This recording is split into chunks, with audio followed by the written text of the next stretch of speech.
Straight from the Department of Agriculture, Regional Field Office Number 5, San Agustin, Pili, Camarines Sur.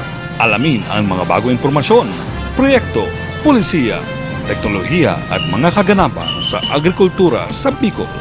Dito lang sa Umasenso Online. Magandang araw mga ka-Umasenso! Tara na't manood at makinig ng Umasenso sa pagsasaka at pangingisda. Dito lang sa Umasenso Online. Ako po si Bettina Belen. At ako naman po si Annilyn Baleza mula sa Regional Agriculture and Fisheries Information Section. Taus-puso po kaming nagpapasalamat sa mga patuloy na sumusubaybay sa aming programa. Sa Umasenso Online, kayo pong mga magsasaka at mangingisda ang bida. Kaya naman, i-like at i-share ninyo ang ating episode ngayong umaga. Live po tayong napapanood ngayon sa aming official Facebook page at YouTube channel, Department of Agriculture Bicol at official Facebook account, Agriculture Bicol. Magandang araw din po sa ating mga tagapakinig sa 87.5 FM DZCC at FMR University FM 94.3. Sa ating mga partners sa Camarines Sur Polytechnic Colleges, provincial and municipal LGUs, iba pang mga ahensya at maging sa pribadong sektor, maraming salamat din po. Samahan niyo po kaming muli sa mga panibagong talakayang siksik, liglig, at umaapaw sa impormasyon at kaalaman sa pagsasaka at pangingisda. Congratulations to the Regional Agriculture and Fisheries Information Section, or RAFIS, for coming up with this online magazine show featuring DA Bicol's programs, policies, technologies, and updates on agriculture. Iniimbitahan ko po kayo na manood ng Umasenso Online tuwing Lunes alas 10 ng umaga. Please also like and follow our social media page, Department of Agriculture Bicol. Ang astig na Pinoy, malakas, malusog, malinaw ang mata, matalas ang isip, matibay ang puso,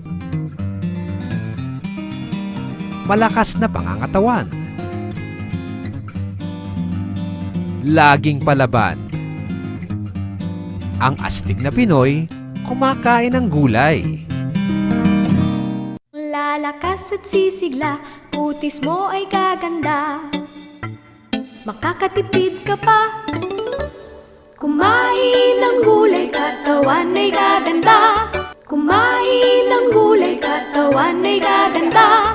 Kumain ng gulay at ikaw ay sisigla. Magtanim ng gulay ng laging sagana. Magtanim ng gulay dahil buhay mo ay mahalaga. Nagbabalik ang Umasenso Online.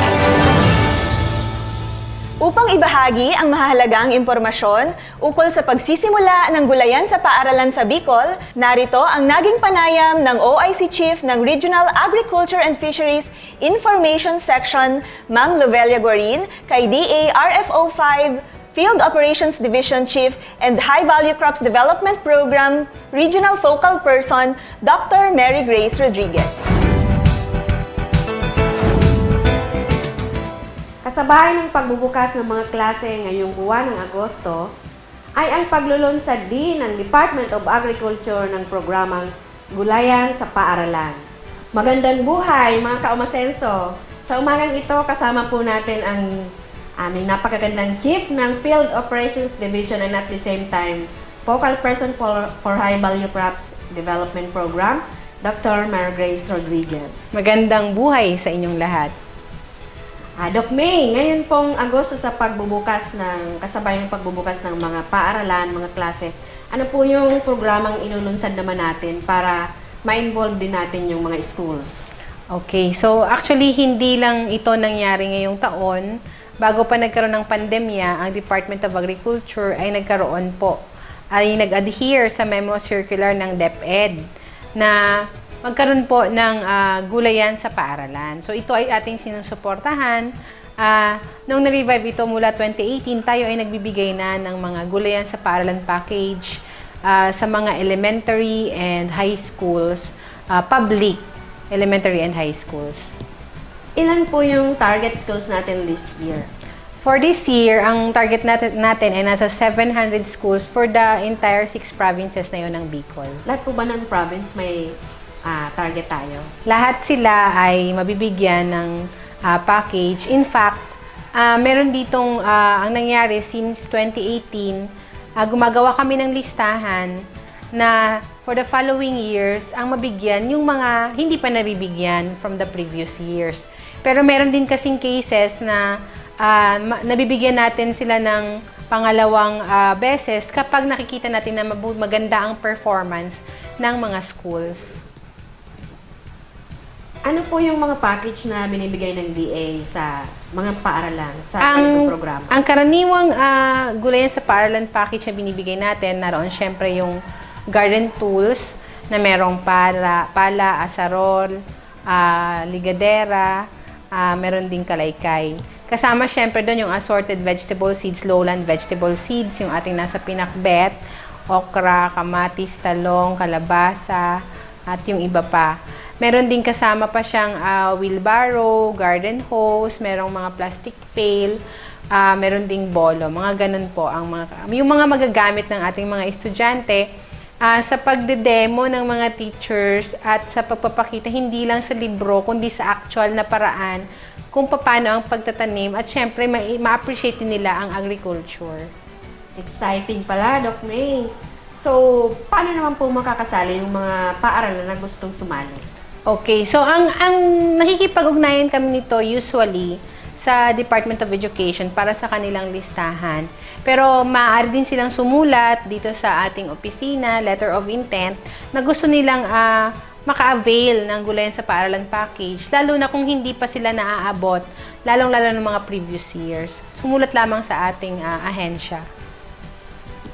Meron po ba tayong mga contest na pinapatupad para sa mga nagagandahang mga school gardens? Yes, meron tayong gulayan sa paaralan contest. Ang namumuno nito or may initiative nito ang Department of Education.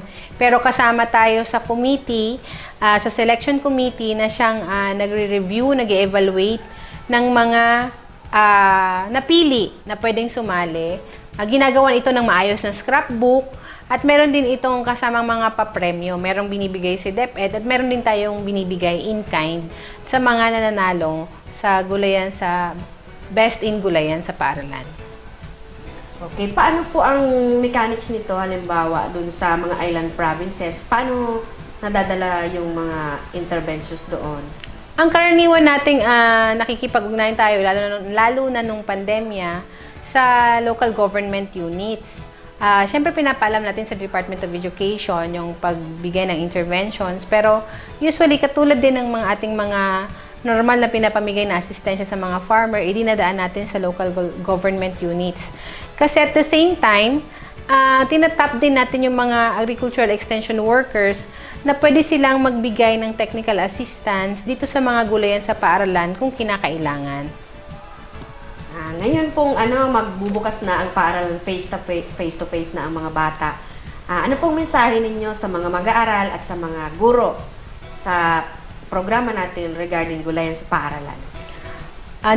Natatandaan natin ang nangyari nung pandemya. Lahat po ay naka-appreciate ng agrikultura na kailangan nating magtanim kahit nasa ating bakuran sa mga spaces. So ito naman lalabas yung mga bata. Meron pa ring at risk ng pandemya. So, maganda na imbes na yung ating mga outdoor activities kasi dapat hindi sila sa close areas. Ito yung ibigay nating oportunidad sa mga teachers, sa mga parents, sa mga lalong-lalo na mga estudyante na magkaroon sila ng healthy lifestyle pa din, nag-e-enjoy sila, pero at the same time, natututo sila dahil na-appreciate nila yung agriculture at yung ating paghihirap din na magkaroon ng pagkain sa hapagkainan. So, nagpapasalamat po ang Department of Agriculture sa pamumuno ni Red Rodel Tornilla dahil marami pong sektor ang sumusuporta sa agrikultura upang patuloy ang ating food security. Kasama na dito yung ating pagtap ng mga eskwelahan upang kahit sa mababang level pa lang sa murang edad ng ating mga anak, ay matuto na rin silang mag-produce ng sariling pagkain. At in the near future, mapapractice nila to, yun, hindi tayo magkakaroon ng mga malnourished children at magkakaroon ng gutom.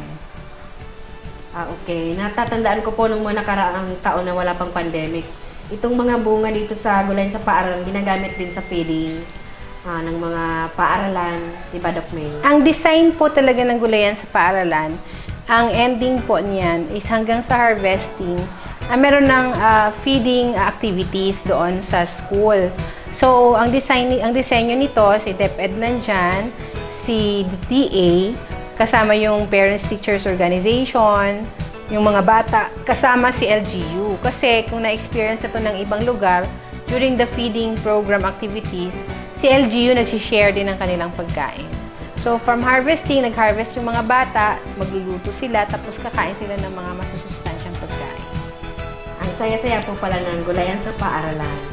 Ang dami po nating natutunan sa araw na ito, na kasama natin ang aming Chief ng Field Operations Division. Maraming salamat po, Doc May, sa inyong oras at sa ating mga tagapakinig. Sana po patuloy nating suportahan ang Gulayan sa Paaralan ng Department of Agriculture. Maraming salamat po. Maraming salamat din po. Lalakas at sisigla, putis mo ay gaganda. Makakatipid ka pa. Kumain ng gulay, katawan ay gaganda.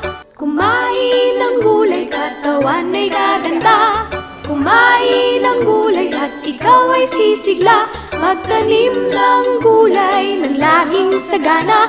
Magtanim ng gulay dahil buhay mo'y mahalaga. Mayaman ang mangga sa bitamina A at C na nagpapalakas ng katawan at resistensya laban sa mga sakit. Punong-puno ng iba't ibang mineral tulad ng potassium, calcium at phosphorus na nagpapataas ng enerhiya. Ang mangga ay nagpapalusog ng katawan at nakakatulong sa pag-iwas sa mga sakit tulad ng kanser at pagtaas ng kolesterol. Malinamnam at masustansya, sarap kainin sa kahit na anong panahon. Mangga, ang tunay na kampiyon. Nagbabalik ang Umasenso Online. Congratulations po sa DA Bicol na pinarangalan sa Outstanding Overall Performance sa first semester ng 2022. Tinanggap ng DA Bicol sa pangunguna ni Regional Executive Director Rodel Pitornilla ang Certificate of Recognition sa nakamit na Outstanding Overall Performance Top 5 among 15 regions sa unang semester ng 2022. Ang sertipiko ay iginawad ni DA Undersecretary for Operations and Chief of Staff Leo S. Sebastian at Engineer Arnel V. De Mesa, Assistant Secretary for Operations noong August 11 sa DA Central Office, Quezon City. Maraming salamat po sa kasipagan at patuloy na suporta ng mga magsasaka at mangingisda sa mga programa ng DA Bicol. Congratulations sa SAAD o Special Area for Agricultural Development Program sa Bicol dahil hinirang sila bilang top 1 among all the SAAD-covered regions in the Philippines in terms of physical and financial performance ngayong unang semestre ng taong 2022. Ang SAAD ay isang programa na pinatutupad ng Kagawaran ng Pagsasaka. Layunin nito na maibsan ang kahirapan sa Pilipinas sa pamamagitan ng pagbibigay ng agriculture programs at interventions sa mga mahihirap na mga magsasaka at mangingisda sa buong bansa.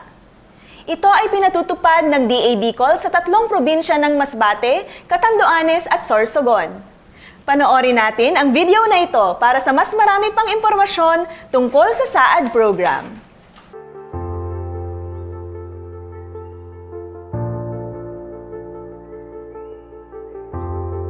The Special Area for Agricultural Development Program is a locally funded project of the Department of Agriculture which aims to uplift the lives of farmers in the poorest provinces of the country.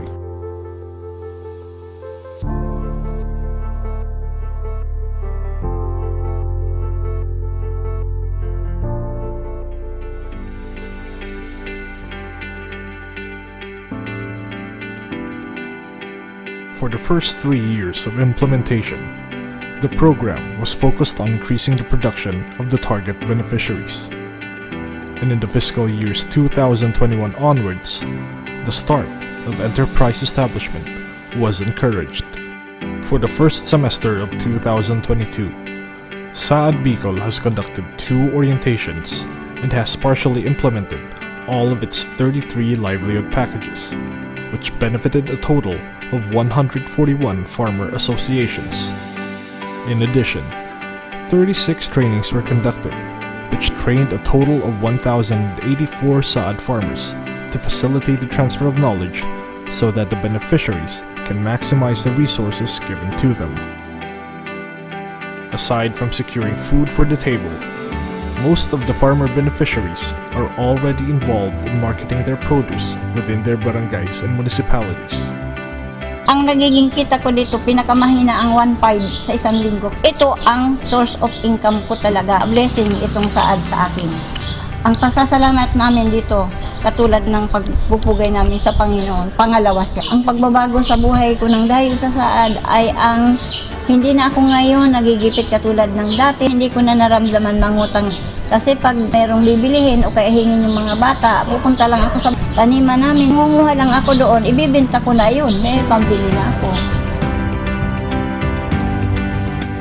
There is great potential in the agriculture sector. And by providing our farmers with the necessary technology and resources, the program hopes to give them the chance to improve their lives and give them a sustainable solution in the fight against poverty. More than its promise, Saad hopes to leave a positive mark in the lives of its beneficiaries and having faith that it will cause a lasting impact in their communities.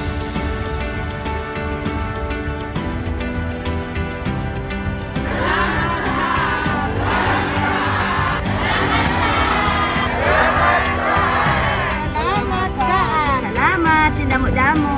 Salamat po!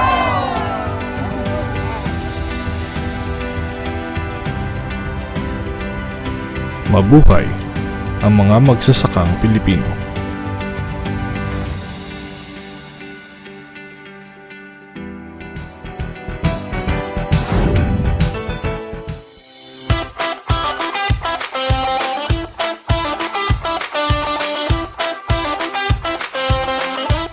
Alam mo ba, Charo, lahat na nagmamahal. Ikaw na lang yung hindi. Wow ha, pero tama ka. Mahal na nga lahat ng bilihin, pati abono. Oo nga, sa 2,000 piso kada sako, madadahil sa pataba ang palay ko nito. Tsak, dahil din ang ani ko. Nako, hindi dahil sa pataba ang sagot sa problema mo. Kung di, abonong swak combo, kung saan makakatipid ka pa hanggang 4,000 bawat ektarya. Kaya swak sa budget, swak sa palay. Abonong Swak Tips! Tip number 1, gumamit ng organiko at inorganikong pataba. Huwag inorganikong pataba lang. Bukod sa nakatipid ka na, tumutulong pa itong maparami ang ani, mapangalagaan ang kalikasan at mapanatili ang mga sustansya ng lupa. Tip number 2, piliin ang combo na swak sa inyo. Mamili ng tamang dami ng organiko at inorganikong pataba depende sa target na dami ng ani at budget. Tip number 3, subukan din ang leaf color chart, -1 element technique o Rice Crop Manager Advisory Service kung ang hanap mo ay detalyadong gabay sa pag-aabono. Alamin ang tamang dami, uri at tiyempo ng pagpapataba sa pamamagitan ng mga ito na maaaring i-download sa cellphone mo. Ang galing mo talaga, kaya nakabibighani ka eh. Sige, susubukan ko yung abonong swak. At baka yan na rin ang sagot sa problema ko. At baka dahil dyan, makuha ko na ang matamis mo, oo. Abono swak, swak sa budget, swak sa palay.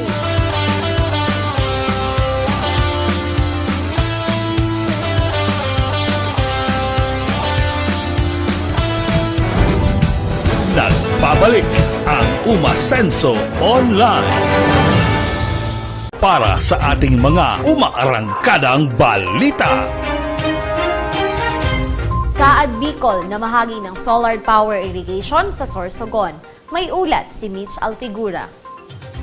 Pinangunahan ni DA Regional Executive Director Rodel P. Tornilla ang pamamahagi ng mahigit 3 milyong pisong halaga ng solar-powered irrigation system, multi-cultivator at iba pang intervention sa mga beneficiaries ng Special Area for Agricultural Development sa Sorsogon. Natanggap ng Puktol Backyard Farmers Association at Samahang Pangkabuhayan at Pangkaunlaran ng Kalpi ang solar-powered irrigation system at ang multi-cultivator machine mula sa Department of Agriculture, Special Area for Agricultural Development Program sa turnover na ginanap sa Barangay Kalpi, Pilar, Sorsogon. Ang nabanggit na intervention ay parte ng High Value Crops Production and Enterprise Development for year 2022 para sa mas modernong pagsasaka at kasagutan sa problema sa irigasyon. Binigyan diin ni DA Bicol Regional Executive Director Rodel P. Tornilla ang importansya ng pagpapalakas ng agrikultura sa kanayunan.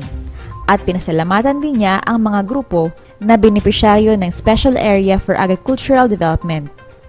Nagbalik tanaw naman si Dr. Mary Grace Rodriguez, hepe ng DA5 Field Operations Division at SAAD Focal Person sa mga humble beginnings ng SAAD program at sa mga pagsubok na nalampasan ng SAAD implementors sa implementasyon ng SAAD sa mga mahihirap na lugar sa Bicol.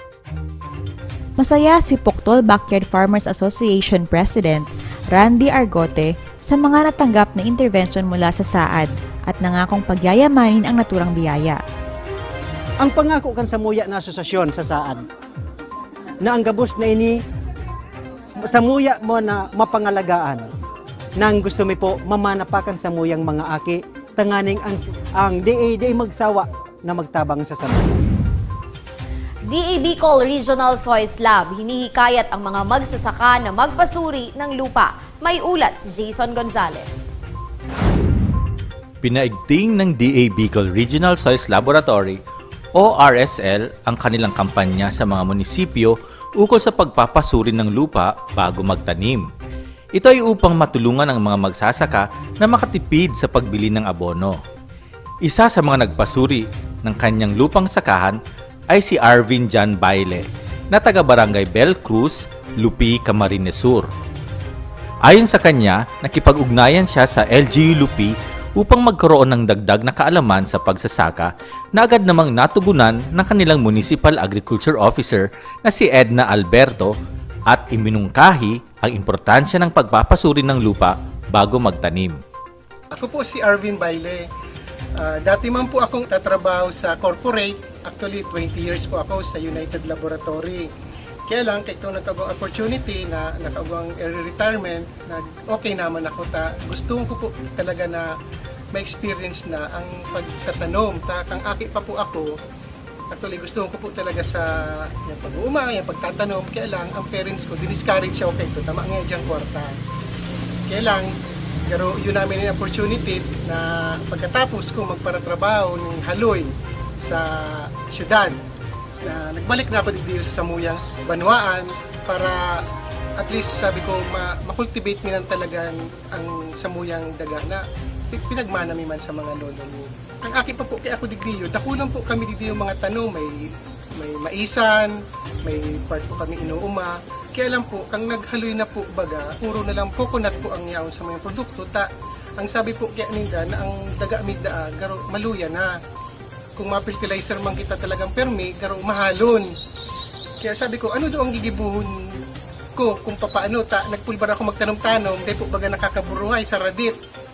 Kaya yan, napag-isipan ko na maghagad tabang sa DA, yung sa Lupi, kung anong pwede kong gibuhon. Yung iyan, ang nirecommend sa kuya man na kahit puntang maaraman kung anong klase ang daga. Dumating na po yung result ng soil testing na galing po sa Regional Soil Laboratory. Natutuwa po ako kasi lumabas nga po talaga dito sa aming pagsusuri po nila, dito sa aming lupa, na talaga pong nagkukulang ang mga nutrients na kailangan po sa pagtanim po dito sa farm po namin. Kaya po ngayon, bali tuturuan din po ako, kasama po ng mga kasamahan ko dito na ang pag-apply po ng tamang fertilizer. Kasi base nga po dito, mababa na rin po ang nitrogen, yung pong potassium halos wala na rin po, na yun din po ang makatulong din po sa pagpalago po ng mga bunga. Nagpapasalamat po ako sa Department of Agriculture sa panginginot po ni Red Rodel Tornilla. Maraming salamat po. Samantala, malaki rin ang pasasalamat ng LGU-LUPI dahil nabigyan sila ng mga soil test kits at nangolekta na rin ang mga miyembro ng RSL ng mga lupang ipapasuri galing sa iba't ibang barangay ng naturang munisipyo. Ayon kay Eileen Babilonia, Agriculturist 2, ang Regional Soils Laboratory ay masigasig ang kampanya sa kahalagahan ng pagpapasuri ng lupa sa pamamagitan ng pagsasanay ng mga magsasaka kung paano kumuha ng mga samples upang ito ay ipasuri.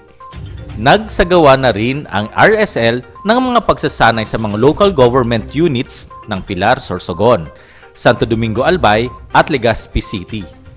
Patuloy pa rin na magsasagawa ang Soils Laboratory ng nasabing pagsasanay sa iba't ibang LGUs ng Bicol. Importanteng magpasuri ng lupa upang malaman kung ano ang kakulangan nito sa nutrisyon. Ang resulta ng pagsusuri ay magiging basehan kung anong uri ng abono ang dapat ilagay at kung anong klaseng pananim ang aakma sa lupang tataniman. Para sa umaarangkanang balita, ako po si Jason Gonzalez. Mga bantay dagat at opisyal ng barangay sa PRDG GEF site sa Sorsogon, sinanay sa Fishery Law Enforcement. May ulat si Annelyn Baleza. Upang mapaigting ang pagbabantay sa mga nasasakupang baybayin na kinilala ng Philippine Rural Development Project bilang Global Environment Facility Site sa lalawigan ng Sorsogon, nagsagawa ang proyekto ng 3 araw na pagsasanay para sa mga bantay dagat at opisyal ng barangay ukol sa Fishery Law Enforcement nitong Agosto. Pinangunahan ni PRDP South Luzon Natural Resource Management Officer Rochelle Labilles ang pagsasanay, katuwang ang Office of the Provincial Agriculturist at Municipal Agriculture Office ng Bayan ng Bulan. Tinalakay sa bantay dagat training and deputation ang kasalukuyang estado ng yamang dagat sa Pilipinas. Samantala, tinalakay naman ng Bureau of Fisheries and Aquatic Resources ang papel at tungkulin ng mga fishery law enforcement officers, mga paglabag at kaakibat na kaparusahan ayon sa naamyendahang batas pangisdaan at mga ahensyang kabilang sa pagpapatupad nito. Ang training on fishery law enforcement para sa ating mga bantay dagat ay napakahalagang training. Unang-una, para yung ating mga fisher po, matrain natin kung paano tamang ipapatupad ang regulasyong pangisdaan, mag-national man at lokal. Sila po kasi ang magiging kapartner natin or multiplier natin sa tamang pagpapatupad ng mga regulasyon at mga batas na ito sa lokal na katubigan. Sila din po ang ating frontliners. Sila yung unang mag-aaksyon kung mayroong illegal na nangyayari sa kanilang municipal na katubigan o sa kanilang mga nasasakit. Sinanay din sila ukol sa tamang pamamaraan at proseso ng pagkuha at pagsumite ng mga kailangang ebidensya sa iligal na pangingisda. Pinangunahan naman ng Philippine Coast Guard at Philippine National Police ang pagsasanay sa boarding and procedures techniques at basic arresting techniques. We are very glad po na nakapag-impart po tayo ng knowledge. Well, at the same time, it is a challenge also sa atin na mas ma-multiply pa po natin ang mga force multipliers po natin. Itong bantay dagat training, maganda po ito. Knowing na meron po pala tayong Bulan, Matnog, and Magallanes na naging clustered to multiply the seaborne operations, seaborne activities, at the same time how to prevent and protect our environment as well as the maritime implementation of the laws. Ngayon, maganda po na meron tayong mga particular na training like na diniscuss po natin kanina, yung basic arresting technique. Kasi pumapasok po kasi po yun sa warrantless arrest. Ngayon, the implementation of warrantless arrest that leads to a valid arrest, maganda po kasi na yung mga participants natin, confident po sila using the relevant laws, yung mga constitutional reference po natin, on how they perform po their function. I think they can be equipped with knowledge and no one can, I think, question their authority, provided they are using and implementing legal references. Ang success po natin is about the collaborative effort. Kung wala po kasi tayong pagtutulong-tulungan, hindi po natin ito mapagtatagumpay. Tinuruan din ang grupo ng aktwal na pagsasagawa ng market denial inspection ng mga isda sa Bulan Fish Port Complex kung saan ipinakita sa kanila kung paano alamin kung ang isda ay hinuli gamit ang dinamita at kemikal. Kabilang sa mga dumalo sa pagsasanay ang mga bantay dagat, opisyal ng barangay at proponent group na nangangasiwa sa pagbabantay ng marine protected area ng Bulan, Matnog at Magallanes. Nagkapasalamat ako at nagkamayroon naman ng training at deputation kasi kailangan po namin talaga dapat na-deputize kami ng LGU, unang probinsya, para humuli ng mga illegal fishing. Pag naghuhuli kami, kulang kami sa kalaman, minsan nadi-dismiss ang kaso. So ngayon, dagdag kalaman naman, kaya talagang malaking tulong po talaga para sa amin na bantay dagat. At sa training na to, marami akong natutunan. Una yung proseso, kung paano huliin sila pag nahuli, i-apprehend, kung paano pagkaso, tapos kung saan idadala yung isda na nahuli. Malaking tulong po talaga para sa amin. Kabilang ang mga nabanggit na munisipyo sa 6 na project sites ng DA-PRDP-JEF sa rehiyon. Pagkakandak ng training para sa mga bantay dagat, ang deputation ay malaking tulong po ito sa pag-conserve at pag-protect ng ating karagatan, lalo na ang pag-iingat ng ating mga coastal resources. So, sa paraan ng pag-a-apprehend kung paano nila gagawin ang pagsisita sa mga violators sa ating karagatan ay malaking tulong po itong bantay dagat na training na ito. Layunin ng proyekto na mapangalagaan at mapanatili ang yamang dagat ng mga natukoy na marine protected areas sa Donsol, Ticao, Burias Pass sa Sorsogon at Masbate. Anilin Baleza, nag-uulat para sa umaarangkadang balita. PRDP Bicol nagsagawa ng capacity development training sa Sorsogon. Narito si Mitch Alfigura para sa detalye. Kamakailan lang ay nagsagawa ng Capacity Development Training ang Enterprise Development Component o IREP ng Philippine Rural Development Project para sa 10 proponent groups ng mga microenterprise sub-project sa probinsya ng Sorsogon. Ang mga proponent groups na dumalo sa nasabing training ay ang mga grupong nasalanta ang mga pangunahing pinagkukunan ng hanap buhay dahil sa hagupit ng Bagyong Lando at Nona noong 2015. Ang nasabing training ay naglalayong paigtingin ang kapasidad ng mga grupo upang mapabuti ang pamamalakad ng kanilang mga negosyo at magkaroon sila ng tuloy-tuloy na kita sa kabila ng hamon na dulot ng pandemya at pabago-bagong panahon. Ayon sa mga dumalo, napakalaki ng naitulong nito sa kanila dahil sa bagong kaalamang kanilang natutunan para mas mahusay nilang mapamahalaan ang kanilang mga negosyo. Naglalayo ng IREP component na palakasin at paunlarin ang mga hanap buhay at negosyong nakabatay sa mga pangunahing produktong pang-agrikultura at pangisdaan sa mga target na lugar. Dagdag pa rito, layunin din ng IREP na tulungang maging produktibo ang mga benepisyaryo ng proyekto. Maitaas ang kanilang bargaining power o kakayahang maibenta ang mga produkto sa pamamagitan ng pagkakaroon ng access sa impormasyon at mga support services. At yan po ang ating mga umaarangkadang balita.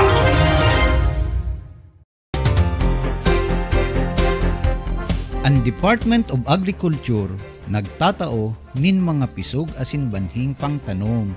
Pwede man magpatambo nin sadiring gulay asin prutas, hali sa mga pisog kan gulay asin prutas na kinakakanta. Dai kaipuhan ang mahiwas na daga kung gustong magtanom. Pwede sa mga bakanting lote, basiyong bote, lata, asin mga kagamitan sa harong na pwedeng i-recycle.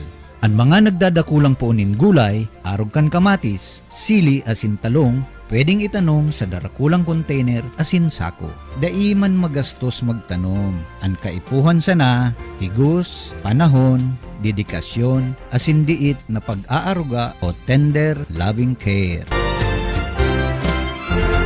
Ang mensaheng ito ay handog sa inyo ng Department of Agriculture at ng hipilang ito. Nagbabalik ang Umasenso Online. Tara na't alamin ang mga bagong impormasyon, proyekto at teknolohiya na tiyak na makakatulong sa pag-asenso ng ating mga magsasaka at mangingisda.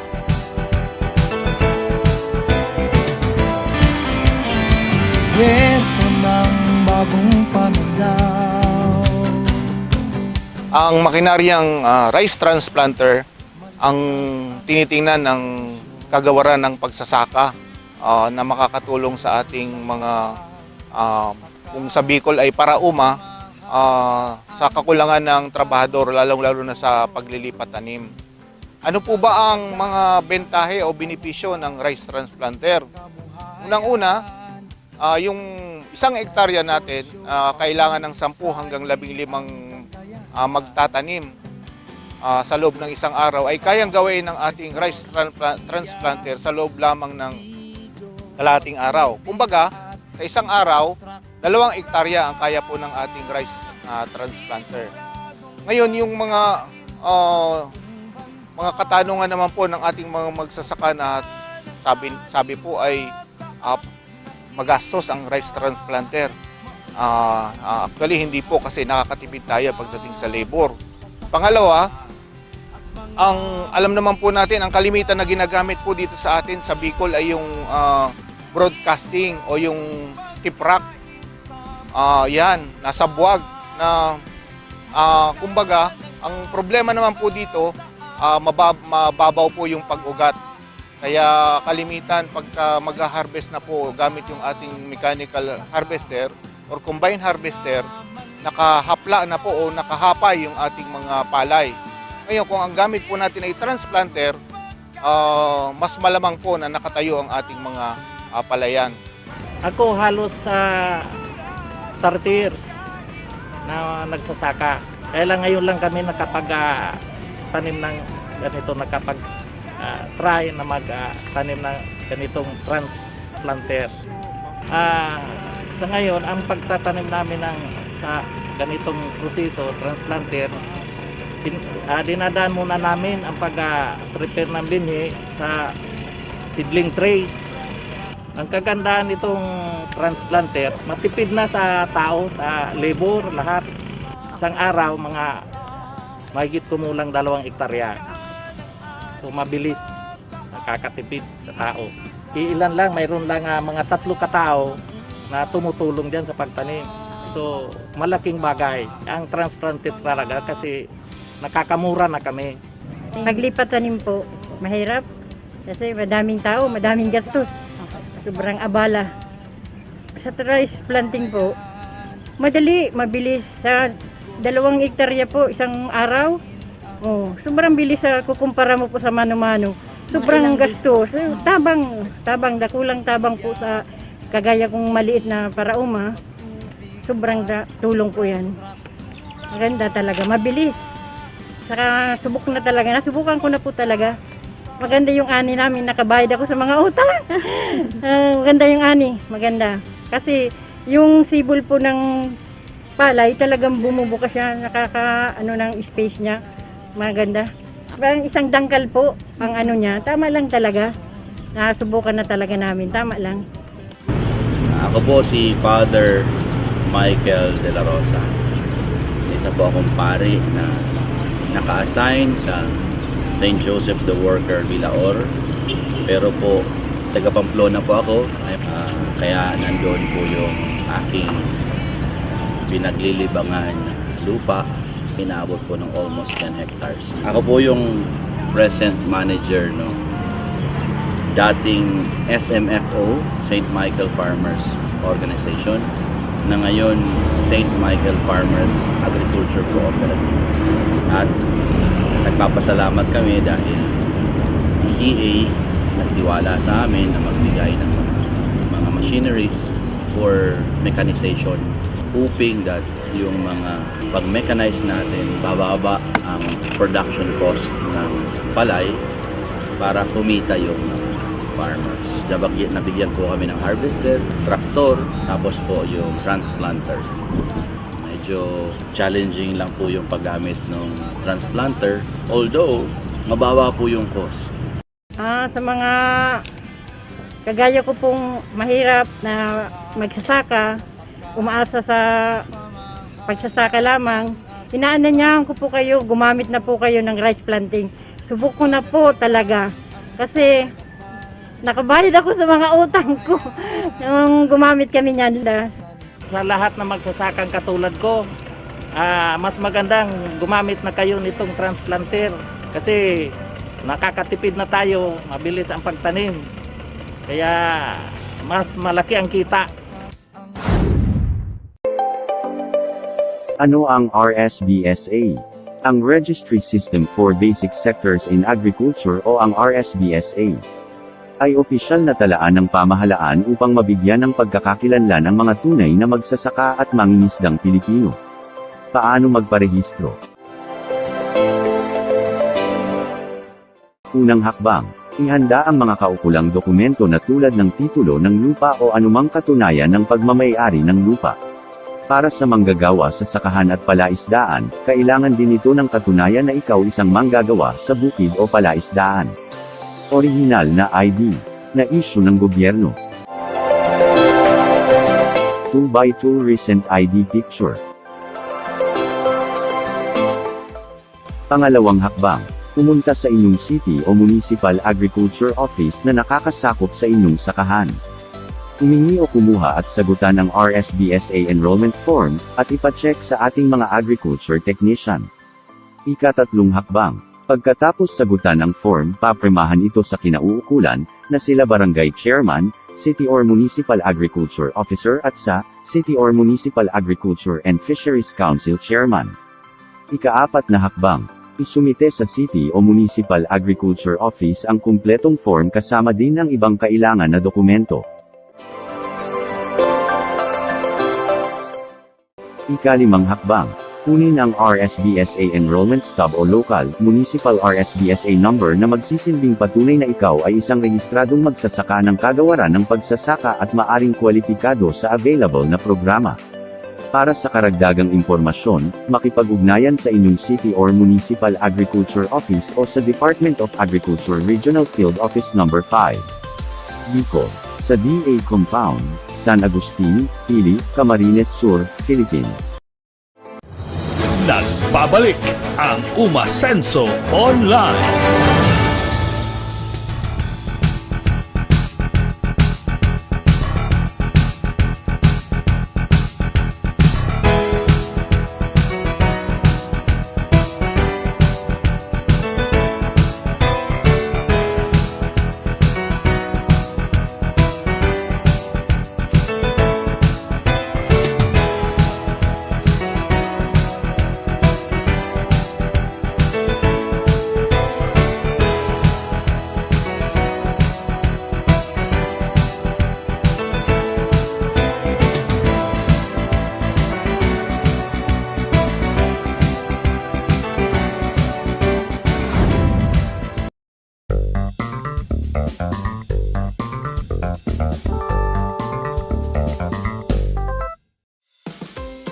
May tanim ka bang malunggay sa inyong bakuran? Pwes, panoorin mo to. Alam mo bang marami itong benepisyo sa tao at sa hayop? Ang malunggay ay tumutubo sa mga bansang may tropikal na klima, tulad ng Pilipinas, India at Africa. Ang bawat kumpol ng dahon nito ay may 3 hanggang 9 na maliliit na dahon.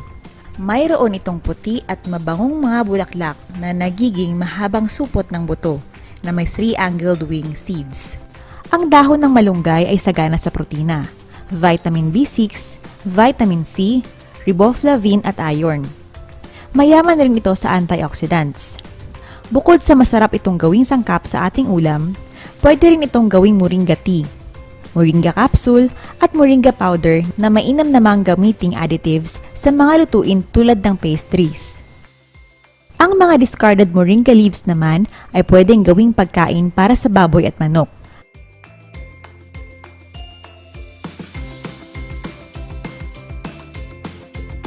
Ang bulaklak naman ng malunggay ay good source of amino acids at vitamin A na nakakatulong sa pagpapalinaw ng ating paningin. Mayroon na rin itong calcium na nagpapatibay ng ating buto. Tulad ng dahon, maaari rin itong kainin. Hinahalo ito sa mga salad o pwede namang prituhin para gawing snack. Ginagawa rin itong tsaa. Ibabad lamang ito sa tasang may mainit na tubig sa loob ng 5 minuto. Haluan ng konting honey o asukal at maaari mo na itong inumin. Bukod rito, ang bulaklak ng malunggay ay nagpapabawas rin ng inflammation. Samantalang, ang tuyong buto naman ng malunggay ay maaaring gawing water purifier. Nakakatulong rin ito upang mapababa ang blood pressure para sa mga taong nakakaranas ng high blood. O ngayon, alam mo na, kaya tumutok ng matuto dito lang sa Umasenso Online. Narito po ang special weather advisory galing sa DA Bicol. Ninhuli sa low pressure area as in aktibong intertropical convergence zone na pwedeng magkausa ng mga pag-uran, pagbaha as in landslide, ang Departamento kan Agrikultura sa Bicol nagpapaabiso sa satuyang mga parauma na magpasiguro. Kung ang paroy 85% ng hinog, pwede na anihon.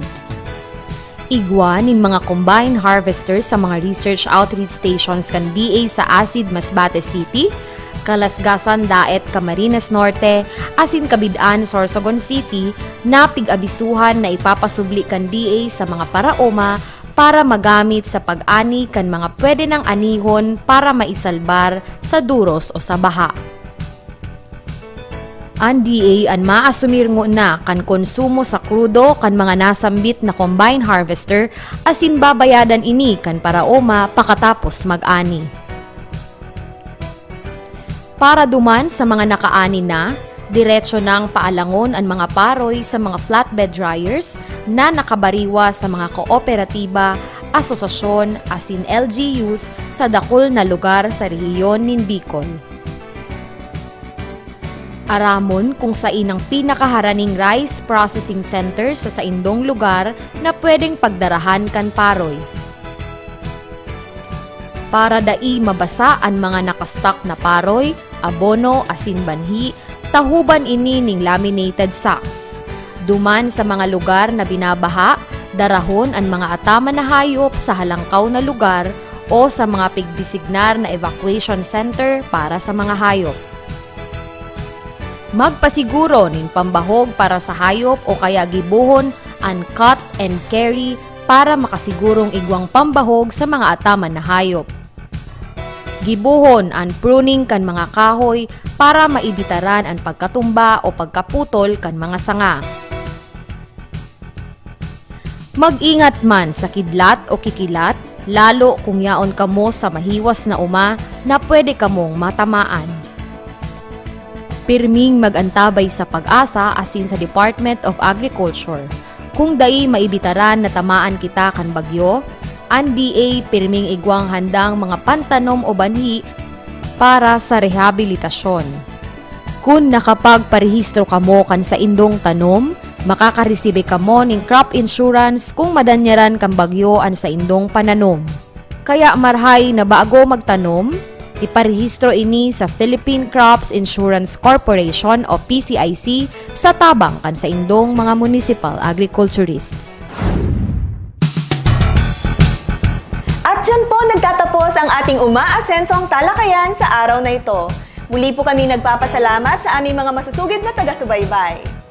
Magkita-kita po tayong muli sa aming mga susunod na episodes. Mapapanood niyo rin po ang Umasenso Online sa Department of Agriculture Bicol Facebook page at YouTube channel and Agriculture Bicol Facebook account. Mapapakinggan niyo rin po kami sa Broadcast Center ng Camarines Sur Polytechnic Colleges, 87.5 FM DZCC at FMR University at FMR University FM 94.3. Samahan niyo po kaming muli sa Lunes, alas 10 ng umaga. Sama-sama tayong matuto, makibahagi at umasenso sa agrikultura. Dito lang sa Umasenso Online.